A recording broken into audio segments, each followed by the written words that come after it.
Hello guys, Prince here back with another video. After a while, kind of.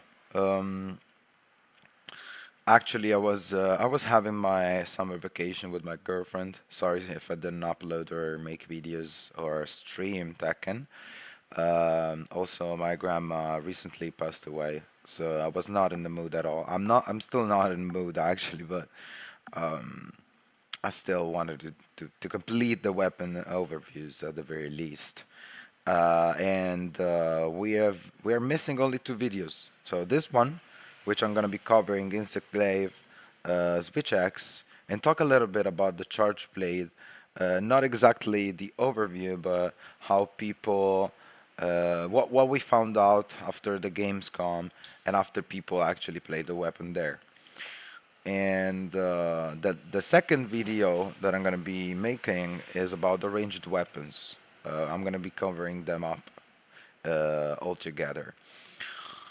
So let's start with the Instaclave.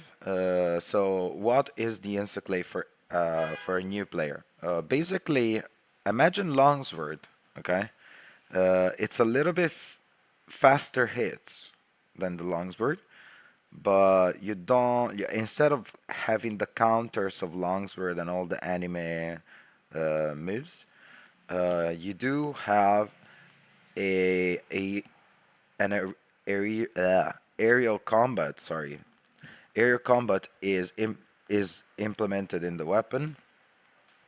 Actually, the first weapon to have it, and you also have a bug called the Kinsect that you can throw at the monster, extract some buffs off of the monster, then you call it back. He gives you the buffs, and once you have all three of them, it's basically the best and ideal state to be in because you have more DPS. The white buff is going to prevent the monster from interrupting you with the roars and whatnot. Um, Little insight: the weapon is introduced in the fourth generation of Monster Hunter together with the mount system because of the fact that Instaclave was the first weapon to have aerial combat, and the mount is triggered with aerial hits. So the other weapons needed to use ledges and whatnot to get the aerial hits to trigger the mount. The Instaclave was the king of that. So just to give you an insight, like the specialty of the weapon is staying in the air and using the bug to kind of attack. So let's watch it.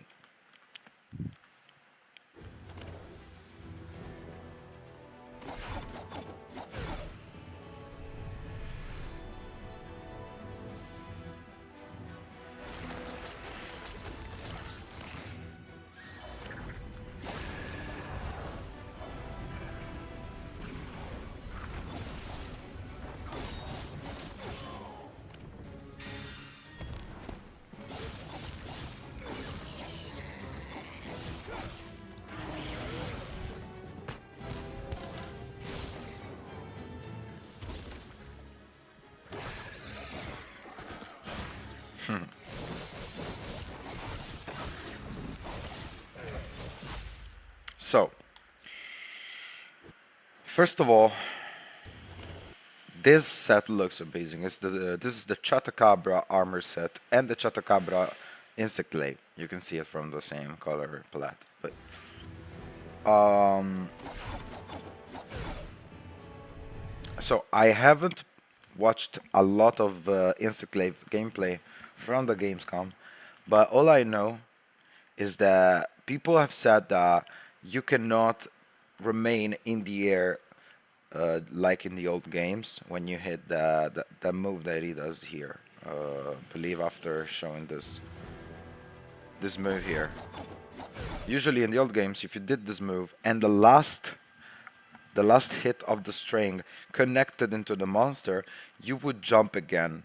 You would use the monster to jump again in the air and stay in the air. Traditionally, when you do that and you're in the air state, you can also use a dash button to do exactly what it is. It's air dash that allows you to reposition in the air and then do this attack again if you wanted. And you could do this as long as you had resistance, as long as you had stamina left, you could still do this because all these actions, the jumping off of the monster consumed stamina, and doing the air dash to reposition also consumed stamina. So as long as you could do that, you could stay in the air. I heard it's gone, and I don't think it's a good idea to take it off. I think, if anything, Glaive should be the Air King. Um, I know it still has the uniqueness of having the Kinsect, which is good, but it is the weapon that got introduced with the aerial combat. So I think, if anything, this should be. I think they should go back, say, okay, no, we screwed up. The Instaclaves mains are not happy. Let's keep the aerial combat in the game, or at least make it so that if you have a specific insect, you can stay in the air more. If you have a specific insect that maybe it's more on the slower side, more heavy, you cannot do that. I don't know. Make it work. Make it work, because if I was an insect glaive user, I would be fucking mad right now. Not to discourage any player of playing Insect Glaive, I think grounded Insect Glaive is really fun as well, especially with some implementation that we're going to be looking at in a moment.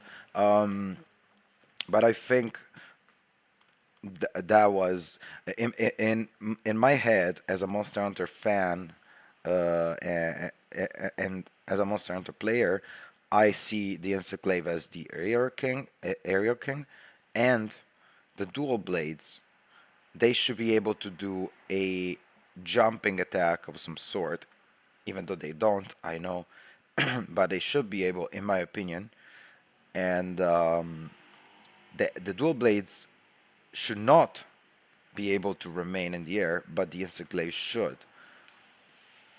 I'm saying this because the dual blades are too perfect to be played with a jumping playstyle. They look cool when doing that, and it just looks natural. The blades are they're very light, so jumping off of the monster doesn't seem too crazy to me, especially because we're not talking about human beings.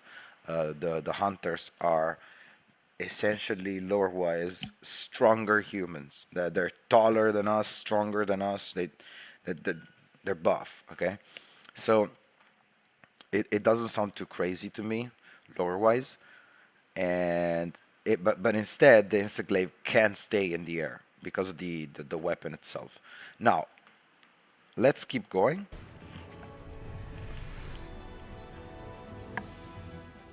This is the insect. Traditionally, you have different ones. Some of them even deal blunt damage, so you can eventually KO the monster if you keep hitting the head. And you have these three buffs here. Now, as you can see, it also when you aim with the insect crosshair, it will give you an insight of what buff you are going to collect if you hit this part of the monster. Before, you had to know. That was kind of difficult for new players or new entries to this weapon. But now you kind of know. This is a very nice quality of life buff. You see now you do that animation to call back your insect, and it gives you the buff. I don't know if you noticed on the up left. Sorry. There you go.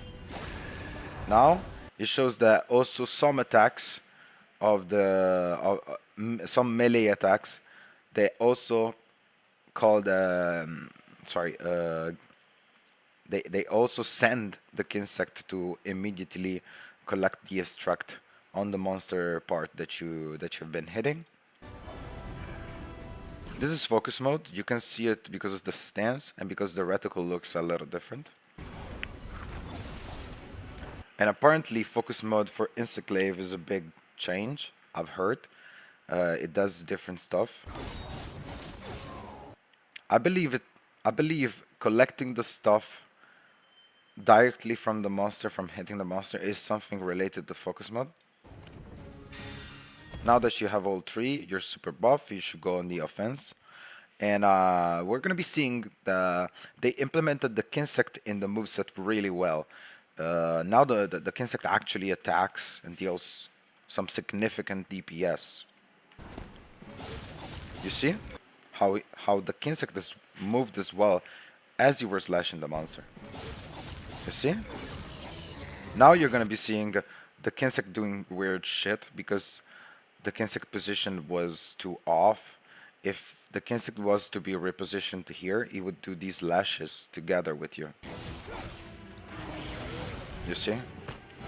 So obviously, you have to be really good at placing your Kinsect as well. It's not just random shit.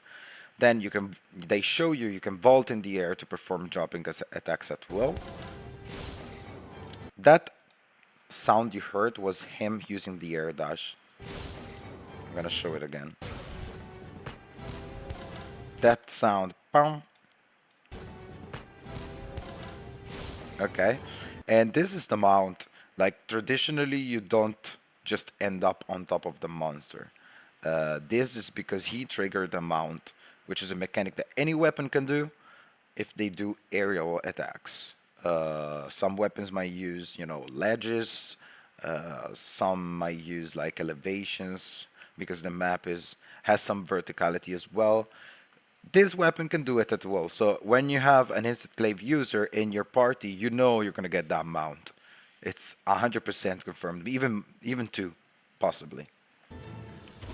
And the mount obviously is good because after the mount is finished, if the player won the mount, the monster is gonna fall over, and if it's free DPS for everyone. There you go. That was the focus strike. So when the monster has a wound, you want to pop it with a focus strike. This is gonna be the animation for it. Sorry. Boom. Kinsect. Boom. Nice. This now we know from Gamescom. This is the mount finisher. So when you get to the mount, if you won, you're gonna do your finisher. This is how it's gonna look like.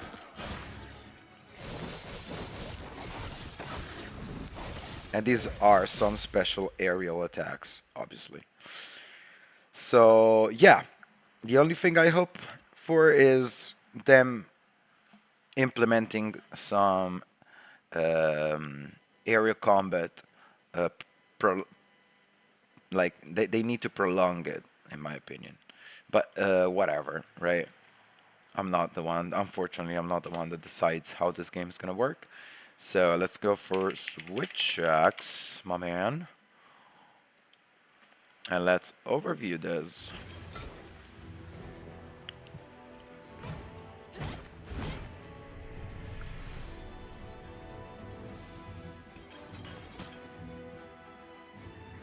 Oh wait, before overviewing it, actually, let's stay here. The weapon, obviously, I didn't overview it for new players. This weapon essentially is kind of similar to the concept of the charge blade. So essentially, you switch between two modes, the axe mode and the sword mode. Um, Even though visually speaking, it shouldn't be like this. The axe mode is actually the faster, the mode that has more mobility.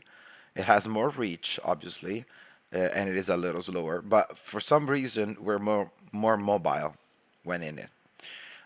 So you traditionally start in axe mode, and then transitions into the sword mode when you want to deal massive DPS. But doing so, you will be a little bit more stuck in place. It will be a little harder to dodge. So you want to do that when you're sure that you can do your DPS. The weapon also has some charge mechanics when you're in sport mode, and so you gotta feel a gauge that essentially, when filled up, it's gonna amp up your damage each slash you do, and it has a finisher move that we're gonna be seeing later, and it's very reminiscent. of a charge blade. The only thing is that charge blade has a big shield. I would say medium-sized shield.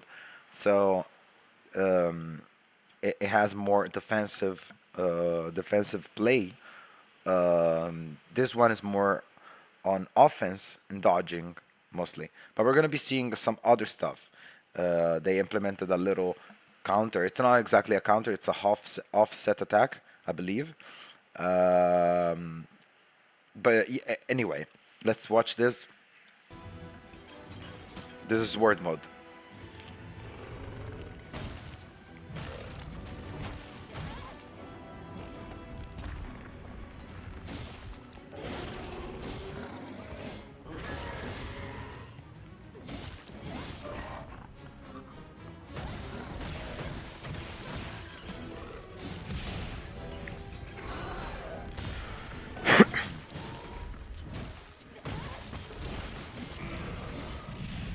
Okay, so first of all, the design of the armor is really sick, but the weapon, it looks like it's made of some kind of bug, right? Like an insectoid of some kind. So maybe a Neopteron, I believe they're called. And that would be a very long time since they've introduced a Neopteron because in Rise they they introduced a Temnoceron, which is the equivalent of spiders in the real world, but they haven't been doing the equivalent of insects. So I'm really excited to see what this Neopteron is gonna look like, and it looks like the weapon has ice element, and that's weird because it doesn't look like an ice weapon. But I'm gonna be even more interested in seeing this. Probably, uh, I would assume that this bug is maybe a bug present in some mountains that gets snowy at some point. Maybe a snowy map that will change eventually, and as an hazard, it has like a big snowy storm. We're gonna see. Obviously, we can't tell, but it looks like a bug that has a coloration, a color palette that makes it like, I don't know, camouflage a little better in its environment. And this is why it's weird, because why would you be purple in mountains, right? That's weird. We're gonna see. I'm a lot intrigued by this. So this is axe mode. Long reach attacks. It's a little slower on the attacks, but it has better mobility. This is a new attack, a double slash that looks like the charge blade double swing, but this one ends up upper, like an uppercut. This is word mode, faster attacks, smaller reach, smaller movement, but like really faster and powerful attacks.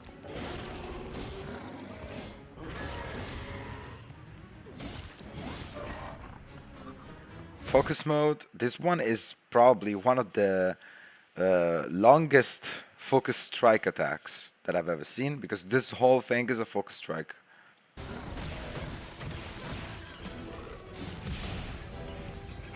Yep. This looks like a counter. That looks like a small counter. It's probably gonna do damage, guys, because to be fair, every counter or offset attacks that we have seen at the demo, it deals damage to the players. But this one is not an offset attack because it doesn't stagger the monster. The offset attacks always stagger the monster. They don't show it here, essentially, but it looks like the Great Sword does a upper swing and the monster just fall off. This is the follow-up to the offset. So they didn't show the offset, but this is the follow-up. that you do after you have successfully landed an offset attack. And this one is after you do your elemental discharge. You can do this additional elemental discharge that does insane damage.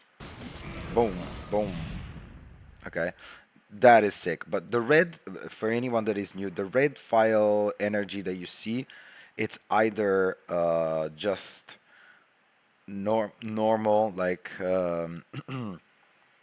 power, uh, they call it power file, I believe, or it's dragon file.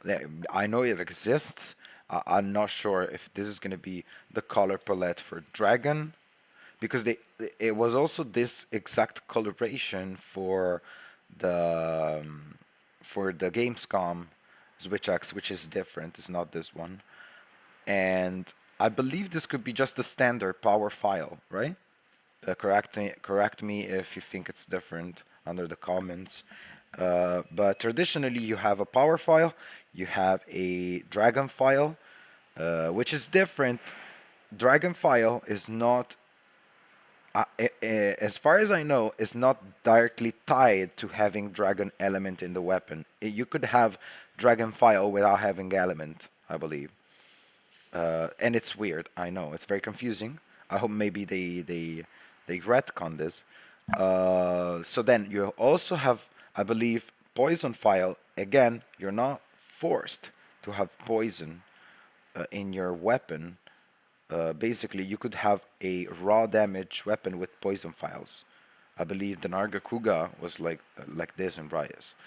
And also elemental one, and I believe there's the KO one that I forgot how it's called. I believe it was exhaust file. So these are, I think I didn't forget anything. I'm not sure if a paralyzing one existed, but besides, these were the ones that I knew. And so depending on which file you have in your weapon could be useful or not. Meaning that a lot of weapons that might not seem strong, for example, let's say you have a Rathalos Switch Axe. Rathalos is a monster, the mascot of the game. He has fire element and traditionally can use also poison. So let's say you have a Rathalos Switch Axe that I would assume it should be having power file if I remember correctly.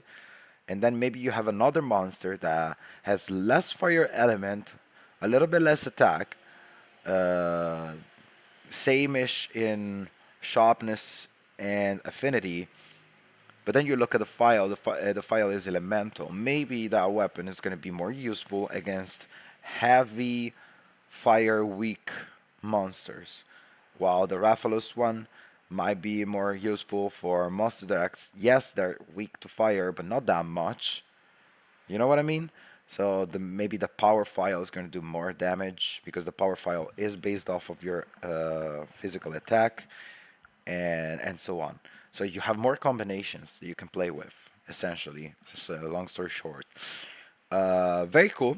Switch X, I've heard it kind of remains the same except with the new counter and offset. It plays a little bit more like Sunbreak, but not just as Sunbreak because Sunbreak the counter was too strong that you were kind of forced to use it. Even the speed runners were kind of forced to use that. While here it looks like it's just get out of jail free card. You know what I mean? Not even free because the offset attacks need to be planned before, so they kind of flow into the battle. But to do damage, you're gonna be using your main DPS attacks. So it kind of works the same with just some new cool additions. Very like it. And then finally, I'm gonna just let this play out in the meanwhile, and we're gonna be discussing it. The volume is gonna be a little lower.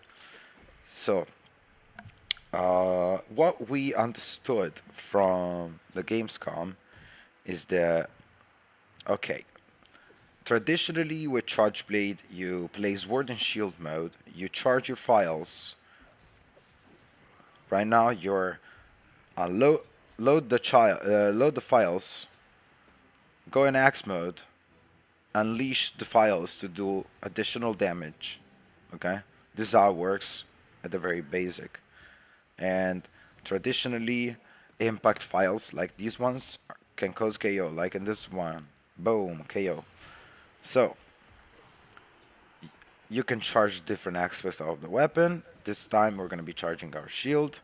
Now we're charging our sword. Now it's going to show us the focus mode, focus strike, and the focus strike will activate the Savage Axe mode, which I believe it's called Power Axe or some shit. They don't show exactly what it does, but I can tell you what it does. So traditionally, as we said, shield is charged. It means you have one one natural skill of block into your weapon. That with the guard points is going to become two basically. If you do a guard point, you're going to deal some little file damage to the monster part that touched your shield, and your axe attacks will deal a little bit more damage because the shield is the axe. This is the point of the axe, right? It's a blade, sorry. The sword charged means you don't bounce off monsters when, for example, a monster part is really hard and you will bounce off of it. With this mode, you don't bounce off of it with the sword, and every sword blow will deal some little file damage without consuming any file, obviously. And then we have the Savage Axe or Power Axe or whatever it's called right now. They always change the name and we don't know why. But anyway, this mode used to be turning your axe into a chainsaw kind of weapon, but now it does something different. The animation is still spins, so we all assumed it was doing the same stuff, but it doesn't. So, as far as I'm concerned, I believe each axe attack is going to deal an additional tick of damage, a little lower than the first hit, but I believe it does it because I think I saw it in some videos. I haven't been uh, watching the video frame by frame to understand, but I believe it's at least one tick of damage. And but what really does, is that essentially when you use a traditional elemental discharge attack, so basically when you're in axe mode, you press circle with your PlayStation controller, you would do a simple elemental discharge that consumes one file. Those will not consume any file. Okay, those attack will not consume any file. Okay, and when you go into amped elemental discharge, there you would consume half a file, not the entirety. Traditionally, you would consume one file even for the amped elemental discharge, but this time you only consume half. Then we saw in the video as well that the charge blade has a new follow-up. After you do an amped elemental discharge, you can do a follow-up that is kind of equivalent of an elemental discharge. It's kind of the same level of power, in which why they decided that also that is going to consume half a file instead of an entirety of one file. So Savage mode basically now allows you to use a lot of file attacks in a row, and you can keep going because you don't consume as many files as you would traditionally.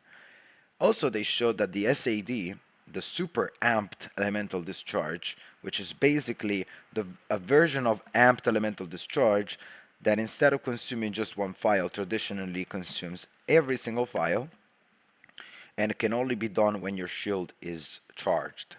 So this super ultimate move, okay, it still consumes every file, okay? But I wonder, if you have Savage Mode active, does that empowers the files? The file damage, maybe? Or if it doesn't, hear me out. You also have another thing with the Charge Blade in Wilds, which is overcharging your files. Yep, it's called the Charge Blade. You have to charge shit. That's how it works. But essentially, how this is gonna work is, imagine you're hitting the monster with sword and shield. Okay, the sword starts glowing, so you know you can load your files. So you load them. You load them. You have 5 files now, but you want to stay in sword and shield mode. You keep hitting the monster. The sword glows again. Traditionally, if you load the files again, it doesn't do anything. It's just an animation. You still had 5 files before. You have 5 files even now. In Wild, it's not like this. You can load them and you will power up every file you have. If you were loading 5, if you were loading 3, only 3 will get powered. You get what I mean? But those powered files, what they do, essentially they do the same stuff that the Savage Axe does. The stuff that I said before. Elemental discharges don't waste energy, don't waste files. Amped elemental discharge only consume half a file. The follow up as well will consume half a file. So there is one question mark. If you have full files charged, sorry, overcharged, and you also have Savage X mode active, they have the same effect. Do they stack, or they just have the same effect and that's it? Because they could possibly stack, and if they stack, this would mean the amped elemental discharged and the follow up to that will not consume any file if they stack. So you just have free elemental discharges until you decide to do the ultimate move that I would assume will consume every file, just like normal. Why I say that is because that move unleashes visibly unleashes all the files, and based on how many files you have, you do damage. That's why I believe that if you have overcharged files and Savage Axe mode active, and you do an SAD, which is the ultimate move that I'm talking about, I believe your files could do actually double the damage, and that would be kinda strong. And